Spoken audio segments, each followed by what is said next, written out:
আসসালামু আলাইকুম প্রিয় দর্শক, আজ 23শে জুন আওয়ামী লীগের প্রতিষ্ঠা বার্ষিকীর দিন ছিল। এ উপলক্ষে আওয়ামী লীগ যেহেতু বাংলাদেশে এই মুহূর্তে রাজনৈতিক কর্মকাণ্ড নিষিদ্ধ থাকে একটা রাজনৈতিক দল, কাজেই সেই দলের প্রকাশ্য কোনো রকম অনুষ্ঠান, কোনো রকম রাজনৈতিক কর্মসূচি থাকার কথা নয় এবং আমরা দেখিও নি।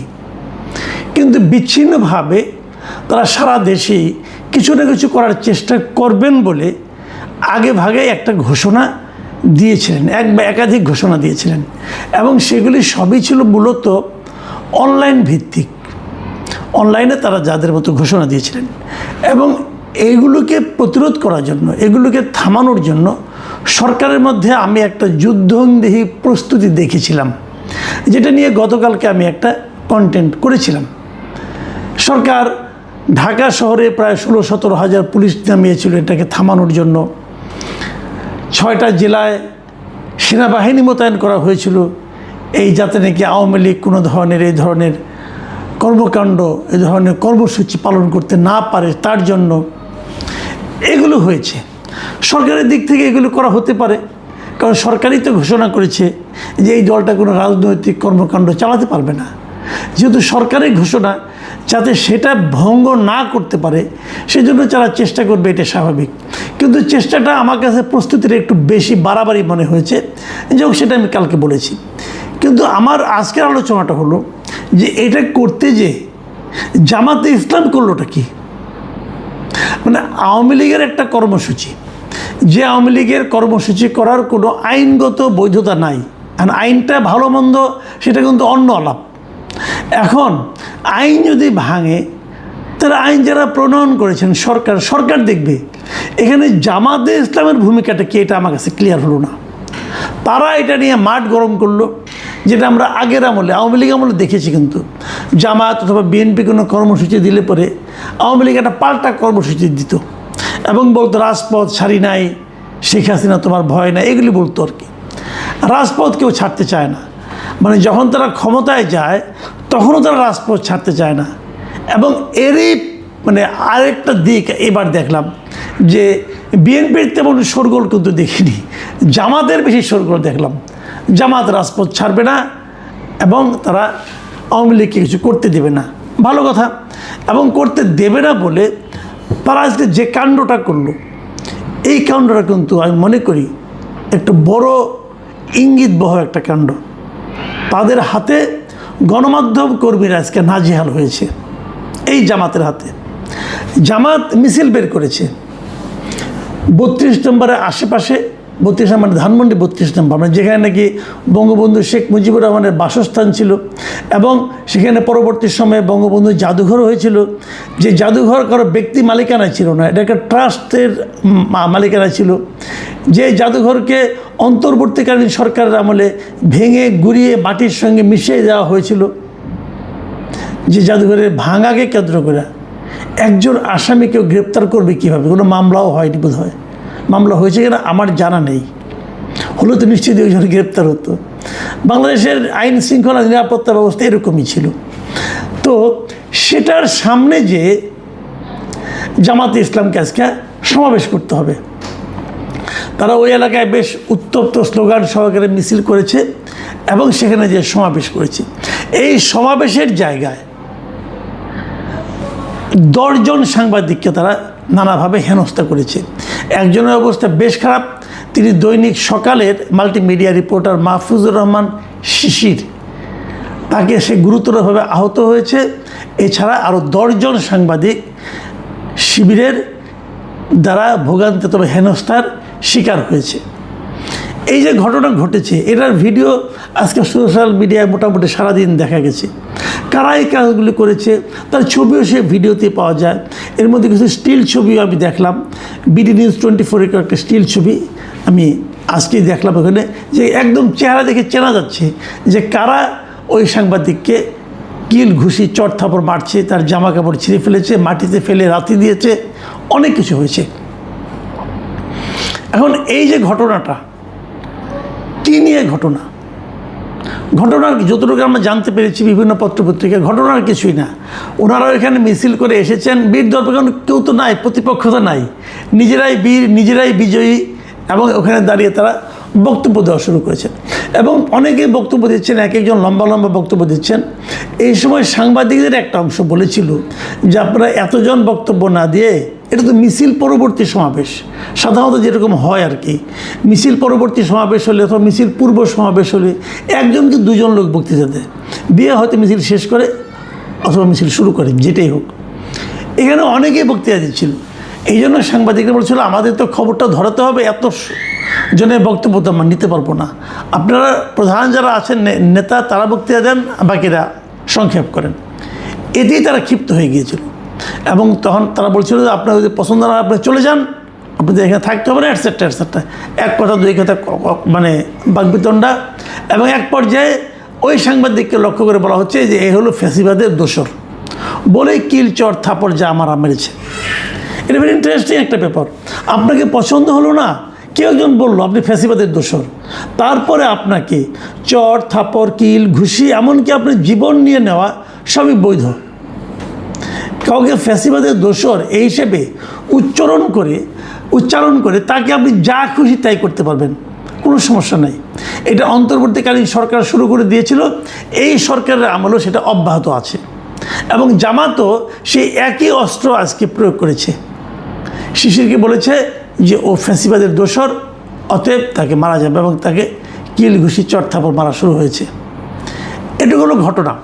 পরে যখন বিষয়টা নিয়ে জানাজানি হলো এবং হইচই হলো, বিভিন্ন মিডিয়া লেখালেখি হলো, ভিডিও দেখা গেল, এবং এগুলো দেখে জামাতের পক্ষ থেকে বলা হলো যে আমরা ঠিক আছে, আমরা এটা দেখব। এবং তারা একটা ইনকোয়ারি কমিটিও করে দিয়েছে, এবং আগামীকালকে মধ্যে তারা রিপোর্ট দিবে এবং যা করার তা করবে, বিচার ব্যবস্থা করবে। এই যে জামাতের একটা আচরণ যে তারা বিচার করবে, এটাও কিন্তু আমাদের দেশে খুব রেগুলার ঘটনা না। অনেকে কেউ কিছু করে টরে না, তো ওনারা ভালো মানুষ বোধ হয়, এই জন্য বিচার করবেন। এটা শুনে হয়তো সাংবাদিকরা খুশি হবেন, বলবেন আর তো কেউ করে না, একটা দল করেছে, একটা পলিটিক্যাল পার্টি করেছে, আপনাদের তো খুশি হওয়া উচিত, সাংবাদিকদের খুশি হওয়া উচিত।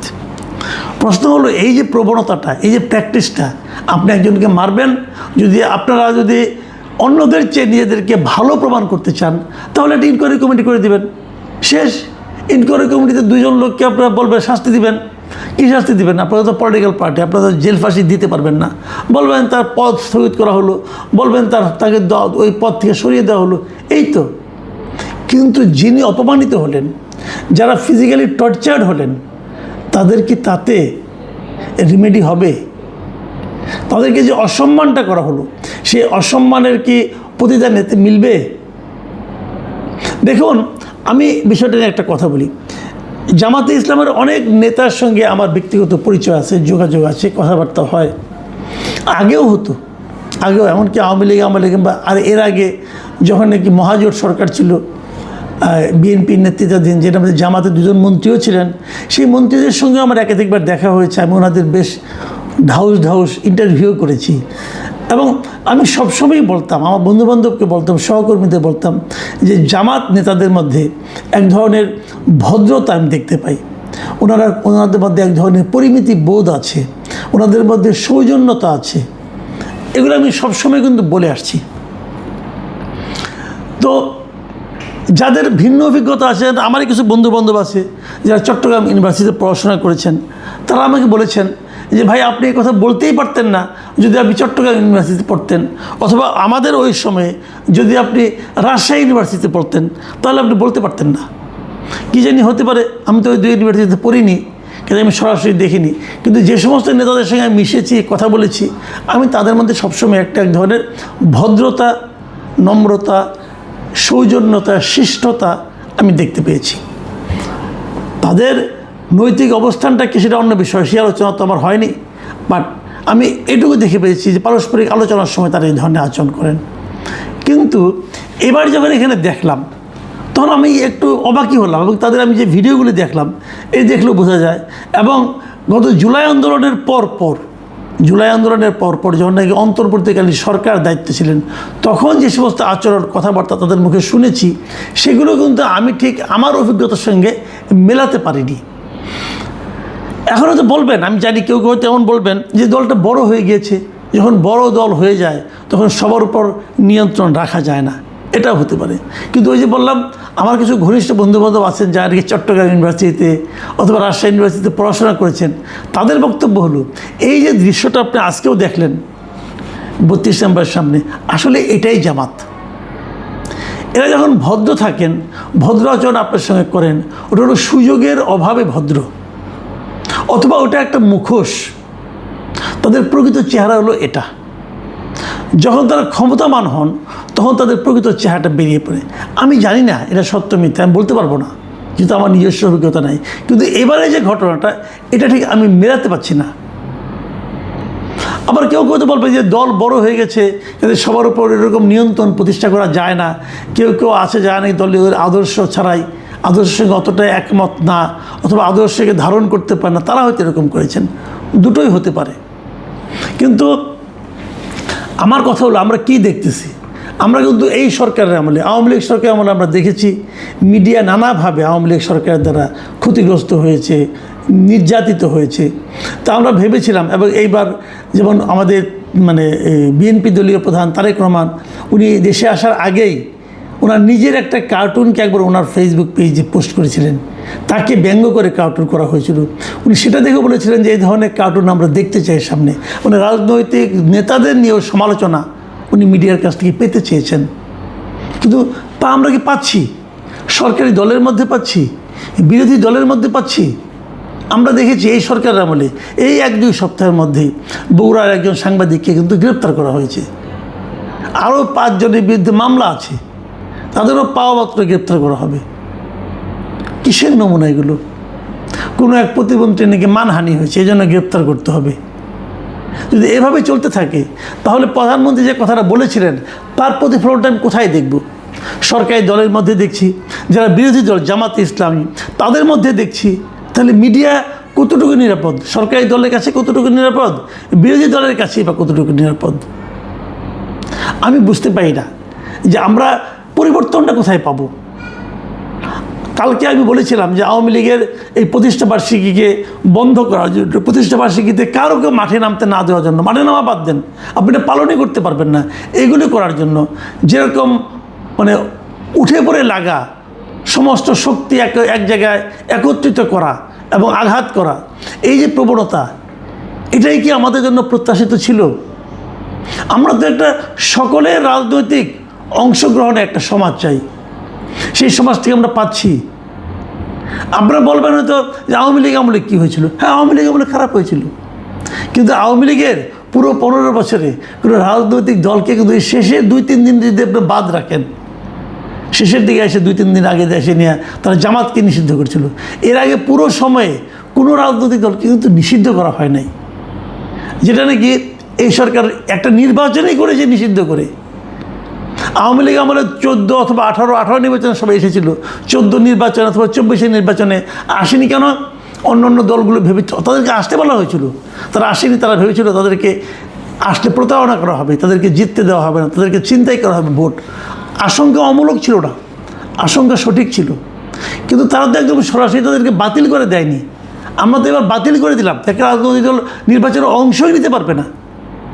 ইহাকে গণতন্ত্র বলা হয়? আমি জানি না। আমাদের একজন সাংবাদিক উনি বলেছেন, যদি দেশে গণতান্ত্রিক ব্যবস্থা যদি সঠিক না হয় তাহলে গণমাধ্যমেরও কোনো স্বাধীনতা থাকবে না। আমরা গণমাধ্যমের স্বাধীনতাহীনতাটা শুরু হয়েছে বলে মনে করি। এখন দুটো ঘটনার প্রেক্ষিতে আমি আতঙ্ক বোধ করছি। এটা যদি নমুনা হয় তাহলে গণতন্ত্রের ভবিষ্যৎ সামনে কী আছে এটা নিয়েও আমার মনে হয় আতঙ্কিত হওয়ার সুযোগ আছে। প্রিয় দর্শক, এখন এ পর্যন্তই। আল্লাহ হাফিজ।